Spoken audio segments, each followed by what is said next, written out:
ภะคะวะโตอะระหะโตสัมมาสัมพุทธัสสะนะโมตัสสะภะคะวะโตอะระหะโตสัมมาสัมพุทธัสสะอนิจจาวัฏสังขาราอุปัฏฐวายะธัมมิโนอุปัสสิตวานิโรธสันติเตสังบุปผาสัพโมทุกโขสัพเพสัตตามาลันติตามาลิสุตามาลิสาเรฝากติดตามเบาโอลิแหน่เด้อพี่น้องเบิดสุปูสุคน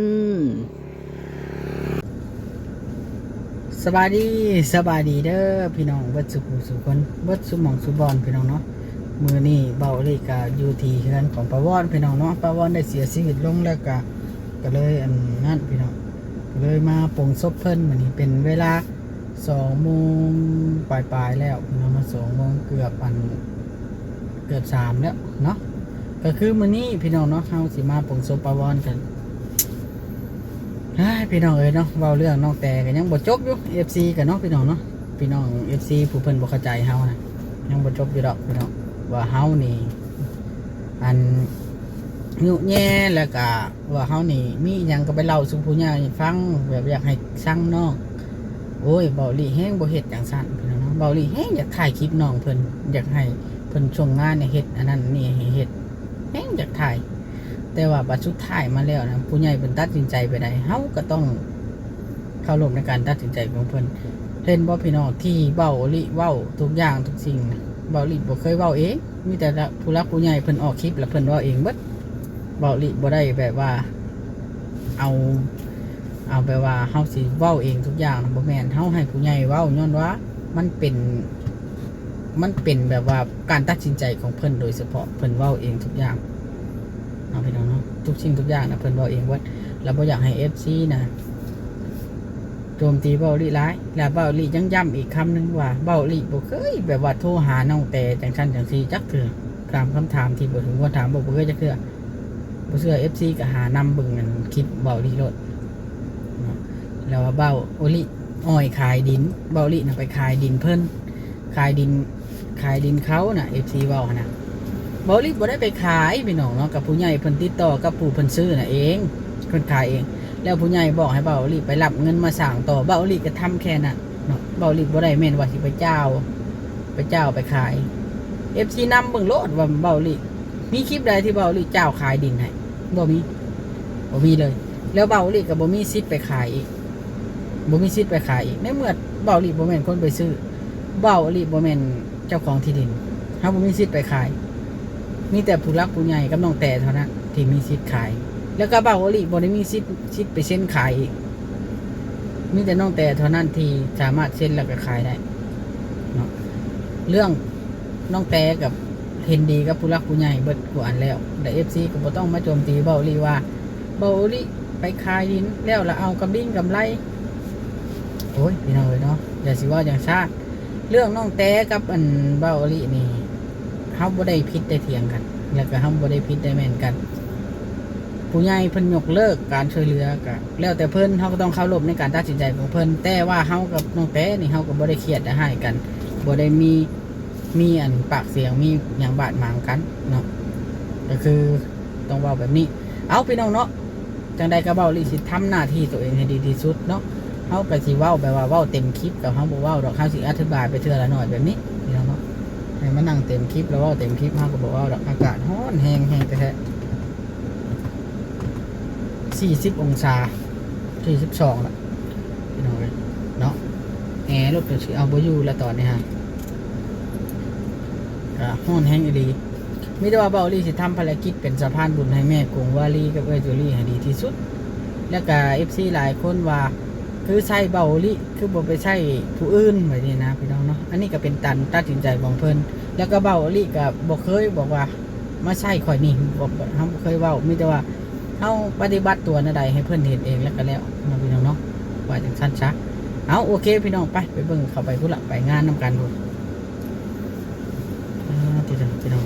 เขี่ยรถไปจอดไว้ห่มก่อนเพิ่นสิอันนั้นมีแต่ว่าปรุงซุปกันแล้วเฮาก็สิได้กลับพี่น้องเนาะเฮาก็มีเวียกอยู่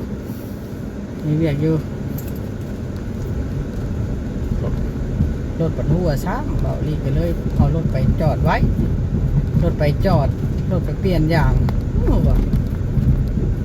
มันหัวเด็กพี่น้องเดี๋ยวเพิ่นกลับไปที่ทางศาสนาเพิ่นแล้วบาทนี่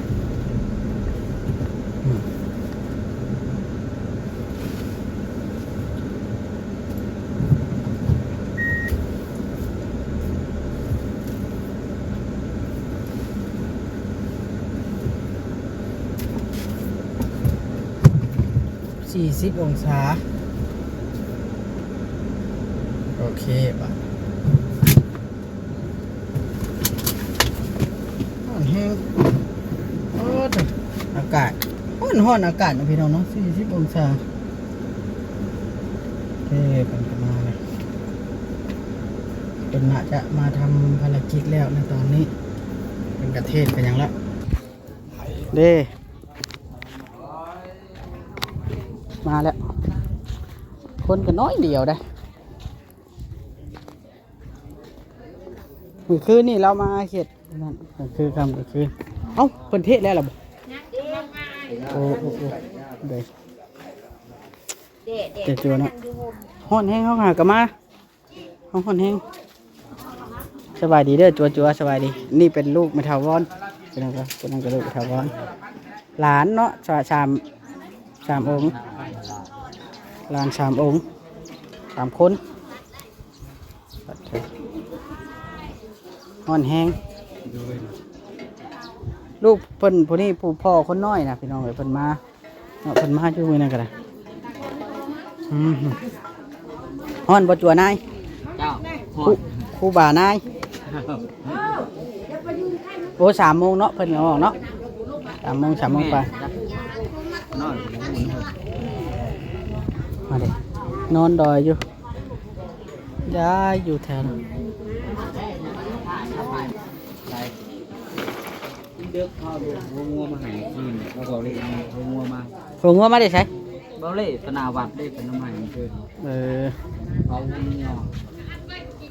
เด็กถ้ากันเพิ่นได้อาหารยังช่วยกันกินเพิ่นเฮ็ดหยังกินไม่ได้เบิ่งเลยหลายอย่างเลย เพิ่นทอดไก่ ทอดปีกไก่กับขาไก่ ติดลาบ เฮ็ดแบบในเมืองเนาะ ต้มกระเปียกใช่ไหม ต้มกระเปียกข้าวต้มนุ่ย ครูบาชององค์นี่บ่ เพิ่นยังไปหัดอยู่ข้างใน ในบ้าน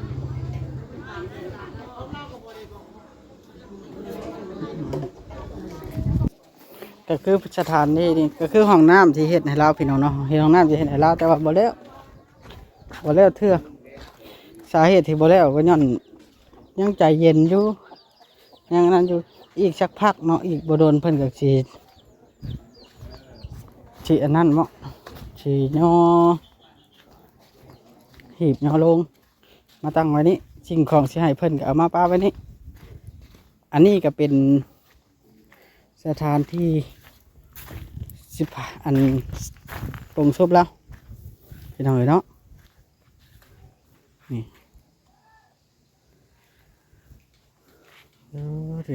ถือว่าเราสิอยู่นี่ไม่ถาวรเราสิอยู่นี่ก็สิเฮ็ดให้เราอยู่นี่พี่น้องเนาะดีเลย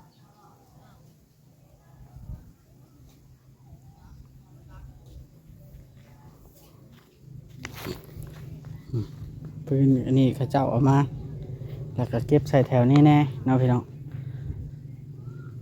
คือเราเผาคือสิใหม่เบิดละแถวนี่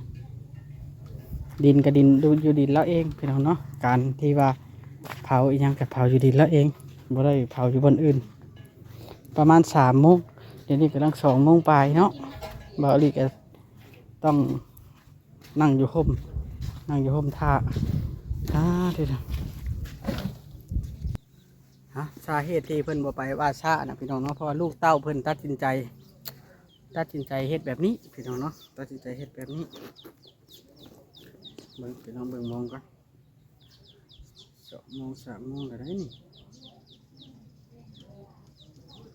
ก็คือลูกเต้าเพิ่นก็3 คนพี่น้องเนาะมีบ่าวนายน่ะเป็นลูกแท้ๆเรานะผู้เดียวเท่านั้นแล้วก็ที่เหลือก็มี2 คนเนาะมีน้องสาวใบนะผู้หนึงแล้วก็มีลูกของน้าบ่าวน้าสาวเพิ่นเอามาเลี้ยงเป็น3 คนทั้งลูกเลี้ยงเนาะพี่น้องเนาะก็คือลูกแท้ๆกับผู้หนึงนั่นแหละไอ้นายแล้วก็บ่ทันได้มีลูกมีเต้าบ่ทันมีลูกมีเมียอยู่เป็นวัยรุ่นเนาะอยู่เป็นวัยรุ่นแหละอืม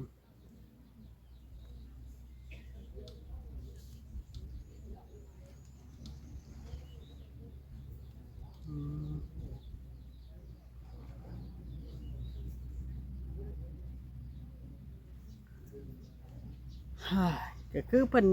ซอยในงบตัวนี้นะพี่น้องเนาะ14 ล้านนี่สำหรับอันหีบศพ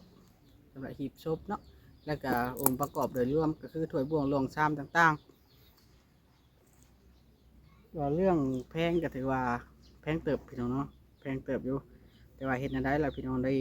ได้สร้างมาแบบนี้แล้วก็ต้องแบบนี้แล้วก็เพิ่นก็ซอยมาก็คือเป็นเงินของจูลี่นะ7 ล้านเงินแม่กงวาลีนะ7 ล้านเนาะเป็น14 ล้านถ้วนแล้วก็ในการที่ไปจ่ายตัวนี้ก็พุ่นละแล้วเวียกจังพุ่นละเบาลีก็สิไปจ่ายเพิ่นโดยตรงเนาะสิบ่ฝากผ่านญาติพี่น้องเพิ่นไปซอยนั่นจะเจ็บหัวพุ่นละทางทีมงานเพิ่นก็มาเด้เพิ่นเริ่มพิธีอะไร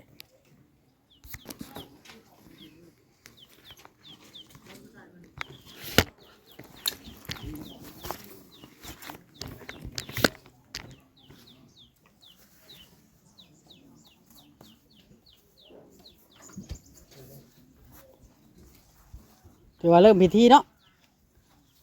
จะนายคนละ ว่ามันสูดแล้วว่ามาแล้ว ครูบายังบอกมาครบครับ ว่ามันสูดได้แล้ว เอาสบายดีได้อสบายดีเจ้าเป็นหัวหน้าบ่ บ่สุดละ เลย พาพงอยู่บ้านพงมาทะเลเอาบ้าน คือว่าคุณหนาว่าจด คอยนะเบาโอลิคอย แม่นะเขาจะว่าอยู่คือคุณหนาอยู่ คอยไปดูอยุแถวห้านแต่เจ้าน่ะไปกินเพอเด้แต่ห้านตรงข้ามกันหั่นเด้ห้านน้องตาดำบ่ผู้สาวไผน่ะ ผู้สาวได้ทุกคนแหละผู้ใดก็ผู้สาวยังบ่ทันมีผัวดิ เออโอ้เด้อเพิ่นยังบ่ได้เทศอ่ะ ไม่เป็นไรวะ แม่น ตูดต่างกับไปล้างในน้ำเด็ด ถอยตัก โอ้มันเริ่มมันมีแต่สีแดดมาได้บัดนี้เนาะสีหมอกแต่ว่าเพิ่นจัดให้อย่างอหลีอะหรอก็คือมีมือนี่ค่ำเนาะ สองงาน ตัวกูบ้าเป็นคาน่ะช่วงมาแล้วมาเกี่ยมเครื่องเลยกลับไปพงเฉยงานน่ะก่อน โดย กูบ้าเป็นยังคาดิเป็นคา ออกมาเลยดอกไม้จันทร์ โอ้มีดอกไม้จันทร์พร้อมพี่น้องเอ้ยมีครบ และอันหอมพี่เขา เดี๋ยวกล้องบ่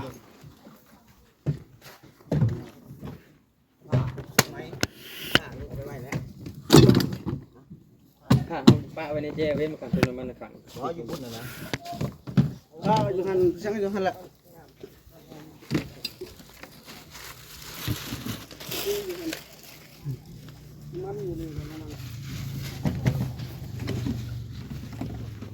มีดอก เรียบร้อยโอ้ยพาเมื่อแล้วเขาดูดมาได้ใช่มาจะพาอะไรหรือต่อยมองคนได้มากบ่คนหนามาย่างไปเมื่อกี้เพราะว่าเขาว่าคือคุณหนาคือเห็นอยู่อ่ะ เลย ปากกูได้บ่ ป้าอยู่ใช่ไหม ลงมา พูดทั้งนาซายผมบันข่อยพอดีเพราะว่าข่อยมาเฮ็ดเฮือนหลังนี้เด้เฮ็ดเฮือนหลังนี้แล้วเฮ็ดเฮือนให้เจ้าของเฮือนนี่แหละแล้วก็เฮ็ดเฮือนแล้วประมาณเดือน1จังเดือนเพิ่นก็เสียนี่กำลังแล้วมันกำลังแล้วได้เฮือนกำลังแล้วตอนนี้มาช่วยเหลือเพิ่นห้องน้ำก็กำลังเฮ็ดห้องน้ำยังบ่แล้วซ้ำเพิ่นไปก่อน ดีใจเขาก็ว่าเฮ้ยคุณหนาคือเห็น บ่เตียงเราอยู่บ้านโคก บ่เตียงอยู่บ้านโคกบ่เตียงเขา ดงปือกัน เดี๋ยวเรามาเรียนกัน เขาบ่เตียงชาว ชาบุญเนาะ ชาวบุญแล้วก็ชาวภูมิเนี่ยก็ หลายคนอยู่ หลายคนอยู่ จุมบ่อจันจุม เขาบ่จัน เลย เพราะว่าจริงๆเขาเคย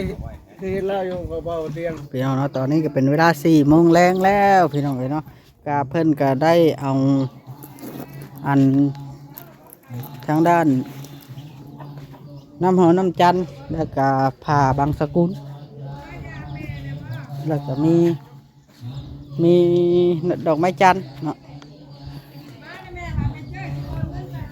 มีดอกไม้จันทร์แล้วก็น้ำอบน้ำหอมไปเลยกับบอนนี่เพิ่นก็คือสิหามมาเลยเนาะเพิ่นก็คือสิบ่ได้มันก็คือสิบ่ได้อันนั่นแหละบอนเฮ็ดอยู่พวกกินของเพิ่นครูบาเพิ่นเทศน์ใช่ไหม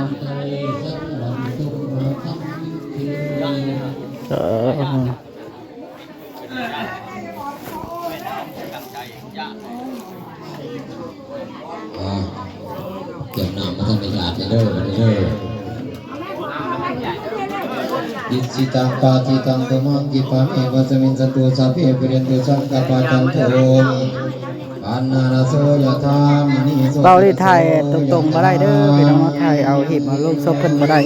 เพราะว่ามันเป็นติดแดงติดเหลืองไปซั่นน่ะบางเทื่อมันลบออกเลยเวลาเฮาถ่ายลงนั่นล่ะพี่น้องเนาะถ้าเพิ่นกระเทศแล้วบาด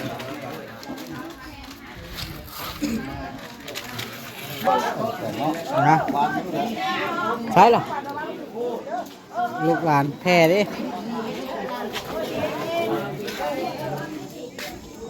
ลูกหลานเพิ่นบ่หามบ่พี่น้อง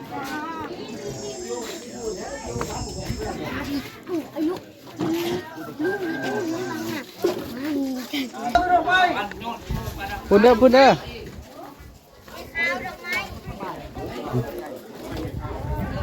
เอ้ยครูบา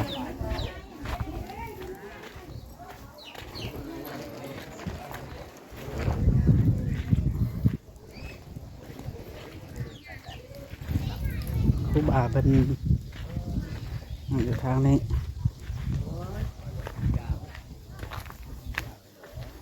คือ3ขันขันคือ3ขันเอาอีกบ่รู้อยู่แล้วขันนึงเนาะขันนึง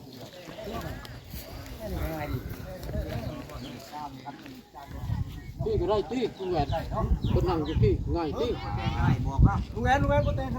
ก็ได้ไต่มึงไต่บ่แต่งก็ได้ไปแต่งใส่มึงคนบาทเดียวพุ่นไปแต่งก็ได้ก็แต่บ้างบ่แต่งมึงไต่คืนแล้วเราเป็นสวมคุณไปพุ่นเลยนี่ของบอลนี่นะแต่ถอยมาตาแดดยังวะ เป็นกันเลย น้ำมีบ่อนะในพูดตาย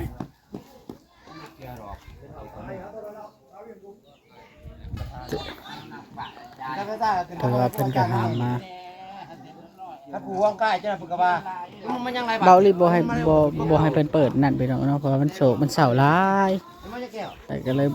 ผู้ว่างใกล้เนี่ยเขาดูมันยังไรโอเคมาเร็วมาถึงพวกเก่าเขาไปเป็นจะให้เพิ่มไม่ร้ายไม่เขาตั้งอยู่นะเขาติดเพื่อนเลยเนาะงานนี่เกี่ยวกับผีทุกคนแล้วว้ายถ้าเขาพอใจทั้งหมดเลยทั้งหมดเราศรัทธาเนาะยิบเจ้าของเราเขาตีเนาะงานบุญใหญ่หนุ่มเลยแล้วบุญเทียงเรื่องเนี่ยครูแล้วเราก็ตัดไปดิมันเข้าไปพอนี่บางคนคน ไปแล้วมันชาวบ้านบาดนี่พี่น้องเอ้ย ยังมันมาอะไรบ้างก็ถือพวกเดียวกัน ใช่นี่แหละชีวิตคนเฮามันบ่อยู่คำฟ้าจักคน แล้วลูกชายเขาแล้วพูด ก็ปีนไปก่อนเพิ่นเก็บขนมบ่น่ะ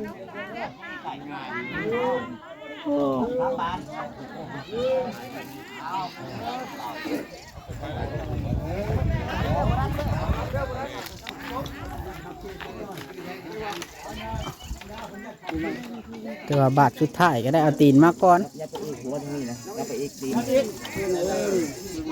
น้ำข้าวได้เลยภาษา ล่างเบาะเลยนะข้าวนะน้ำข้าวน้ำข้าว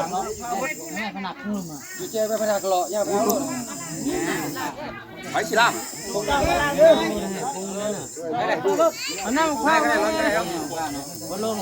วดตาทิ่มเลยวดดึกเข้าป่าพวกดึกเข้าป่าเลยอ๋อนี่วดตัวนี้น้ำข้าวอยู่ใส่บ่อยตอบมึงเด้อไปจำเลยจำมาเลยไปจำมาเลยตอบมึงกันได้แล้วความเป็นไรที่ผมไม่ได้เถื่อนแล้วคืออะไร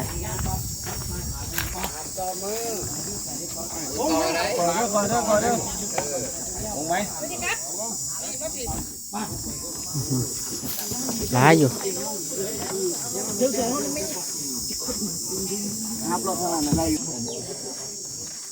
ทางครูบาอาจารย์เพิ่นเตรียมถ่ายสูตรไปเอาเวลาเพิ่นแล้วเพิ่นจะให้ครูบาอาจารย์เพิ่นสูตรอยู่ทางนะถือว่าสมราคา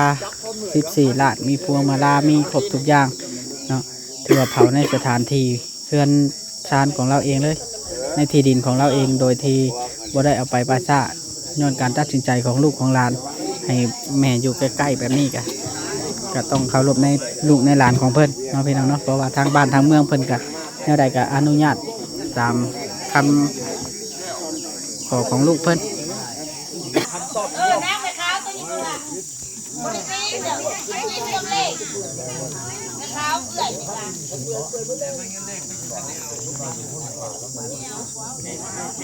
วิสินเลยเด้อไปขาวนี่ออกซะจับเงินเล็กยังบริปีไปจับเงินเล็กเลยความครูบาอาจารย์เด้ออาจารย์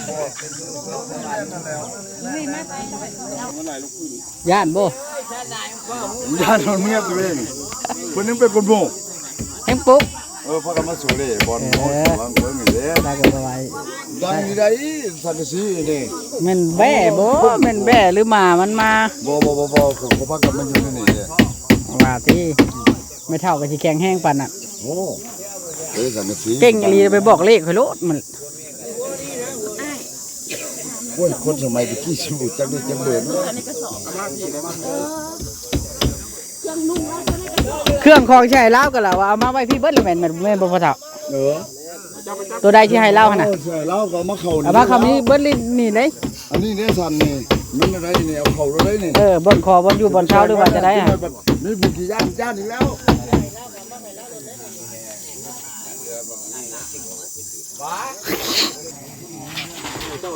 ใส่เจ้าเบิดแล้ว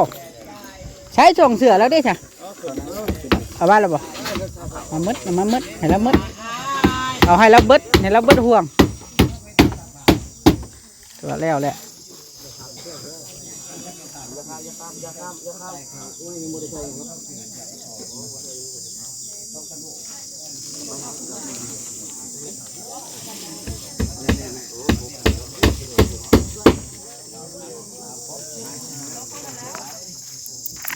จั่ว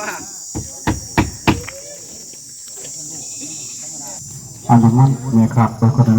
จั่วน้อยให้ จับเสือกเลยจับปลาย อย่าให้ได้จั่วน้อยเอ้ย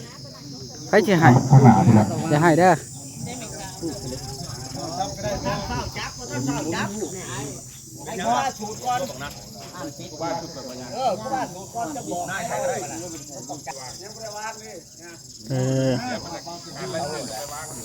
นะโม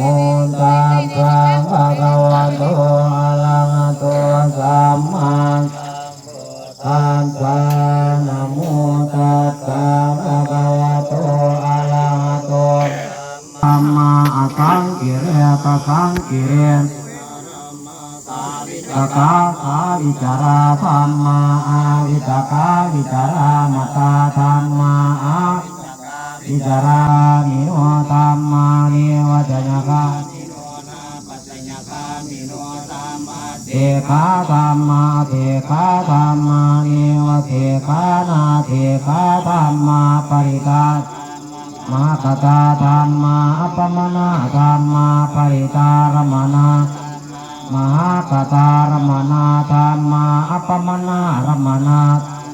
ทินาธรรมามัชฌิมาธรรมาปริตาธรรมาวิสตาริยตาสมตาริยตาธรรมาอริยตาธรรมามัคคารมนามาคเยตุกาธรรมามัคคาธิมากุศลายธรรมิงสมัยเอกามาวตารังกุศลังอุปนังโวติโสมนัสสะสหคตังญาณธรรมปโยตังรูปะสัทธารมณังวาคันธารมณังวาราสารมณังวาโพธาภาธรรมารมณังวายังวาภานาลภัตตะมิงสมัยเอปัตโต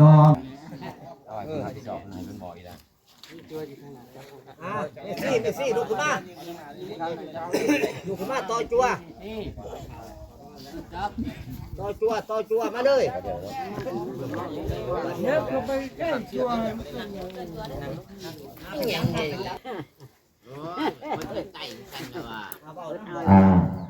ก่อนนั้นได้นะโมตัสสะภะคะวะโตภะคะวะโตอะระหะโตสัมมาสัมพุทธัสสะนะโมตัสสะภะคะวะโตอะระหะโตสัมมาสัมพุทธัสสะอนิจจาวัฏสังขาราอุปัฏฐวาญาธรรมิโนอุปสิตวานิโรสันติเตสังบุปปาสัมโมสุโขสัพเพสัตตามาลันติกามาลิสุตามาลิสาเรทัตเถวะหังมาริสาเพราะว่าวนมวยนั่นถ้าเพื่อนเพื่อนซื้อเนี่ยข้างหน้าข้างหลังยังอยู่ บรรยากาศงานก็คือญาติพี่น้องกัน ให้เพิ่นรู้ให้เป็นได้ โอ้ก็มาปากต่อมูแล้วก็มู เกิดเลยมาลำดับต่อไปการที่ได้อ่านเราสื่อตัวว่าพระบังสกุลตรงไหนนอกข้อน้อมนมัสการพระธิดาอนุทุดาขอน้อมพระภิกษุสงฆ์ขณะกระนำทุกพระส่วนที่มาห่มในงานการปฏิบัตินี้ผู้ที่หนึ่งผ่านคำดีผู้ที่สองในขาวสึ่งเพิ่มผู้ที่ผ่านนางตกทั้งสี่ฐานนอกเขาไปหาพระบังสกุลไปวางสี่ด้านแล้วไปไหนเอาทางไหนงานเราจัดแจงหน่อยเด้อเอาทางหน่วยงานที่จะจัดแจงหนึ่งเข้ามาทางนี้แล้วทางนาโชคแล้ว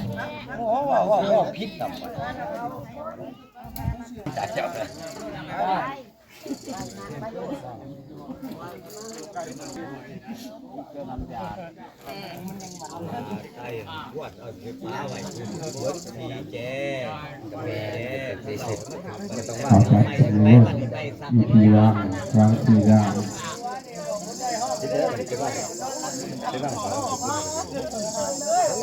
นอกจากพระอาจารย์เขาไปแล้วไปคืนพระบางสกุลในเพื่อนด้วยเพราะว่าส่งบุญชนในเพื่อนนอกผู้ที่ได้ลวงรับไปแล้วทุกคนในนอก ถ้าเรานะก็บริอยู่นี่หรออันที่ทราบคือนี้เมื่อดำเมื่อมันเกี่ยวกับตั้งดำก็แห้งเลยอยู่บาทที่ลำดับต่อไปกับขอนิมนต์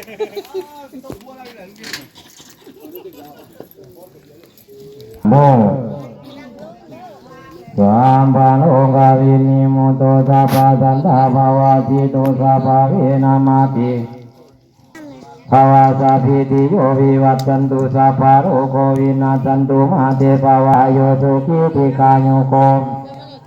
ไอ้ช่วงบทช่วงก็มีนำให้ญาติทุกคนนะอายันตาโกตากินนาทินนาจังกามีสุปาติติกาติกาลาตังโตอุปากรรมปฏิถ้าบ้านก่อนนี่ตัวนี้ต้องเป็นของพ่อนก้อนนี่ตัวนั้นว่าชี้แจ้งแก้แบบเนาะแจ้งสูตรให้ผมอันนี้ก็ทำคนเก่าเนาะอันเป็นทางศาสนาพุทธกันอยู่อันน้ำไทย ประเภทนี้ต่างกระทองทุนเนาะกระบอกคือกันทั้งนี้เป็นพรออกคนงานน้องนะครับไอ้มดตัวอีกชนิดมันกระเขกมันกระทานถึงว่ามาอุ่นสู้ช่วยเหลือเบิ่งแย่งถึงว่าเป็นวัตถุเงินกำแก้วงานข้าปฏิกิจศพก็ได้รู้ลวงอย่างจบงามสุดท้ายนี้ก็พอมีอย่างไรต่อคนเป็นคนมีแต่คำอำนวยอวยพรนักเตะบัตรทานต้องมีสุขภาพเข้มแข็ง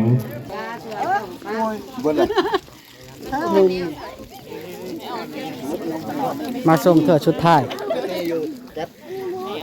แมนพุทตูเลย มาเด้อลูกหลานเด้อนี่ใช้แลนมาส่งกันเลยร้านมาส่งแล้วบาทนี่เนาะขึ้นสวรรค์ชั้นผ้าไม่เท่าซอยเถื่อชุดท้ายแล้ว พอเมื่อกันให้เพิ่นทายอันนี้ ตบได้นี่ ให้เบิ่ง แล้วเขานั่นเอง ฮะ แล้วมองนี่ ผู้ได้อายแล้ว นี่อ้ายแล้วนี่นี่ โอ้อายจะแท้บ่ อ้ายแต่แท้นี่แหละ เลย มาเชิด บริความบริยังแล้วป้าเจ้าหรือใด อ้ายคิงนี่ ป้าจะใส่ก็จะพอหรือใด มาไหมลูกเข้ามา เพิ่น แน่ เพิ่นวางแล้วก่อนจะสิถ่ายรูปให้ลูกหลานเราเอามาถ่ายรูปเพิ่นติย่างจนเซ่เลยเนาะเอาไปนั่งพักก่อนพ่อเฒ่าหรือถ่ายรูปน้องหลานก่อนเอาไปนั่งพักก่อน เอาเรื่องจากพี่น้องเนาะบ้านใส่ชุดจะผู้ใดอยากถ่ายรูปจะมาถ่ายได้ที่กันโมกันเนาะลูกหลานทำโมกัน ยืนตรงหลัง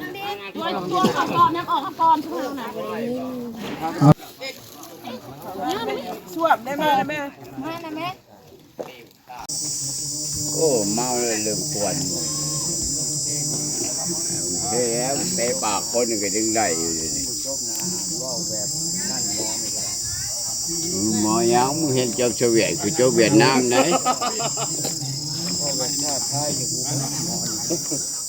มึงจะเห็นไอ้กูเห็นกูอ่อนแอก็ได้เฮ้ยเกศ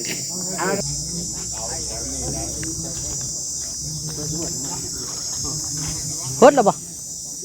มันทำไมชุดนี้มันดีไม่หลอดนะยอดลาดมันแหละ เออย อดเลือดมัน มาแล้ว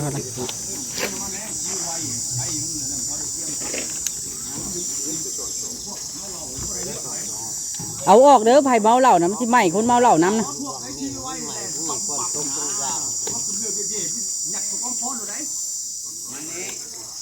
โอ้น้ำมันน้อยเดียวอันแค่นี้มันยามฮ้อน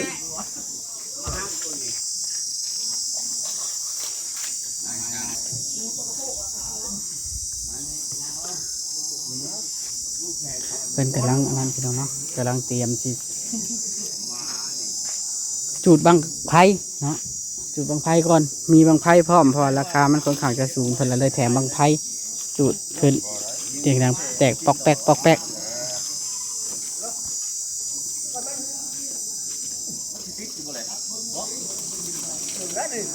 โอ้น้ำมันหน่อยเท่าแล้ว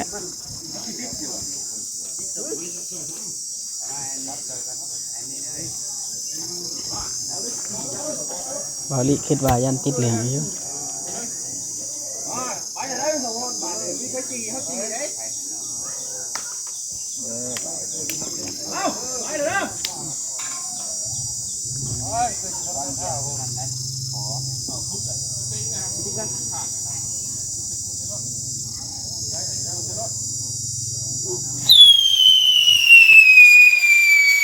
มันรอดหัวได้นะ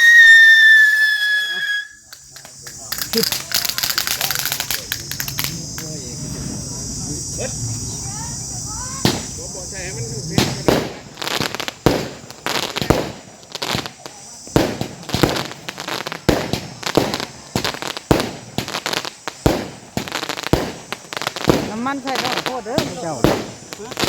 น้ำมันบ่อยากหน่อยโพดบ่ถ้าเจ้าใส่ไม่ตายเจ้าบ่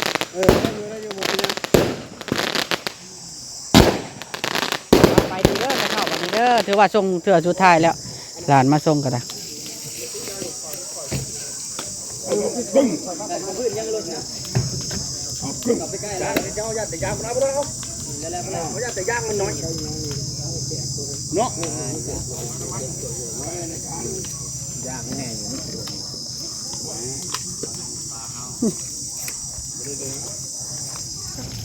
พี่น้องเนาะถือว่าชงเพิ่นชั้นนี้เด้อพี่น้องเนาะมีแต่ว่ามือใหม่เฮาสิมาอีกครั้งหนึ่ง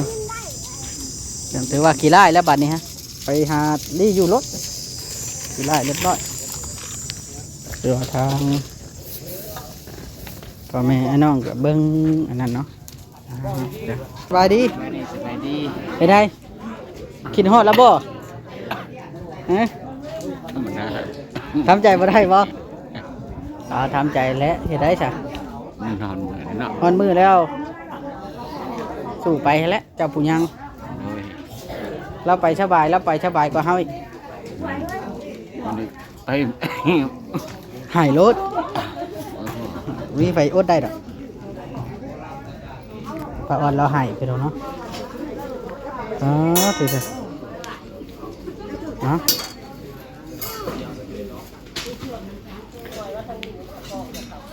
อยู่ถ้าเจ้าที่ตามไพ่เลยๆกันบ่ไม่ละถ้าเจ้าเอาอันยางรถมันขึ้นเข้ารถหายางรถนะมันขึ้นเข้ารถที่ไปปีที่รีตองหลายเฮ็ดแนวใดเฮ็ดใดสิไม่เพราะคนบ่ได้อันตุ้ยเนาะโอ้ไฟลุกอยู่เมียนขับเมียนเชื่อตัวเองเด้อไม่เท่าบาทนี่โอเคบาทนี้เดี๋ยวเขาสิได้กลับกันเด้อโดยจังใดก็ได้มือใหม่เขาสิมาจังใดก็สู้ไปเจ้าก็ได้เด้อเดี๋ยวมือหน้ามือไหนเขาอันนั้นแล้วกันเขาจังสิให้ลูกให้เต้าเจ้าพ่อมานั่งขอบคุณเพิ่นผู้เพิ่นซอยเหลือมีแต่ว่าเจ้าก็สู้ไปใช้ชีวิตอยู่กับความเป็นจริงมันเกิดขึ้นแล้วก็ยอมห้ามมันคนเฮามันบ่อยู่100 ปีแล้วนะแต่ละคนนะผู้ไปก่อนก็สบายก่อนผู้ไปตามหลังกันสบายตามหลังโอเคเด้อเอากลับก่อนสู้ไปลุงเลยอันนี้พอไผ่มันกัดสิไปอยู่เนาะแต่ว่าเขาก็บ่อยากไปไว้เด้อกลับก็ได้รอเด้อกลับก่อนนะดีๆนะฮะกลับแล้วบาทนี่อันนี้ทีมงานสีหมอกบริการบ้านนั่นเนาะบ้านบึงทะเลพี่น้องเนาะเมืองอย่างเมืองไซบุรีป่ะกระสอนเนาะโอเคพี่น้องเนาะบริการเพิ่นได้เนี่ยถือว่าเพิ่นบริการเต็มที่เนาะพี่น้องนี่เพิ่นก็เทศแล้วเพิ่นก็สิได้กลับเนาะพี่น้องเนาะโอเคครับบอกกันนั่นแล้วเขาบอกเสร็จแล้วเขาก็สิกลับแล้วล่ะพี่น้องเลย